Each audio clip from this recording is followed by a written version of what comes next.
కర్నూలు జిల్లా పత్తికొండ తాలూకా కృష్ణగిరి మండలం చిట్యాల గ్రామంలో కోటి సంతకాల సేకరణకు వెళుతుండగా మాజీ ఎమ్మెల్యే కంగాటి శ్రీదేవమ్మ వాహనం అడ్డగింత ఎంపీపీ కారు అద్దాలు ధ్వంసం చేసిన టీడీపీ నాయకులు. గత 5 ఏళ్ల కాలంలో ఇలాంటి సంస్కృతి ఎప్పుడూ లేదని టీడీపీ నాయకులు అడ్డుకోవడం సమంజసం కాదని ఎంపీపీ కారు అద్దాలు పగలగొట్టడం పనికి మాలిన చర్య అని మాజీ ఎమ్మెల్యే కంగాటి శ్రీదేవమ్మ అన్నారు.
కృష్ణగిరి మండలంలో కోయిలకొండ చూసుకొని చిట్యాల గ్రామానికి వెళ్తుంటే మధ్యలో టీడీపీ నాయకులు ఊర్లలోకి రాకూడదని చెప్పేసి కర్రలతో ఈరోజు దాడి చేయడం, ఒక మహిళా శాసనసభ్యురాలు ఒక మహిళను చూడకుండా కూడా కర్రలతో అడ్డుకొని ఈరోజు మా మరిది ఎంపీపీ గారి బండిని కూడా ధ్వంసం చేసిన పరిస్థితులు.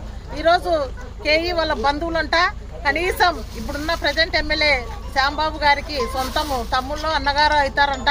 కనీసం వాళ్ళతో జత కలిపి ఆ గ్రామస్తులు కూడా ఈరోజు ఆ విధంగా రౌడీజానికి పాల్పన్నారు. గత చరిత్రలో ఎక్కడా కూడా లేదు ఇటువంటి చరిత్ర. ఈరోజు మేము మా అధ్యక్షులు జగన్మోహన్ రెడ్డి గారి ఆదేశాల మేరకు ఈరోజు మేము కోటి సంతకాల సేకరణ రచ్చబండ కార్యక్రమానికి ఈరోజు వస్తుంటే రాకూడదని చెప్పేసి ఈ విధంగా చేయడం జరిగింది.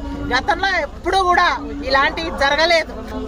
ఒక మాజీ మహిళా శాసనసభ్యురాల పైన ఇలా దాడులు చేస్తుంటే సామాన్య ప్రజల పరిస్థితి ఏంటి అని మేము అడుగుతున్నాం. ఈరోజు ఇవన్నీ కూడా ఎంత ఈ కూటమి ప్రభుత్వంలో ఏ విధంగా దిగజారినారు, ఏ విధంగా వీళ్ళ చరిత్ర ఉంది ఒకసారి చూసుకోవాలి.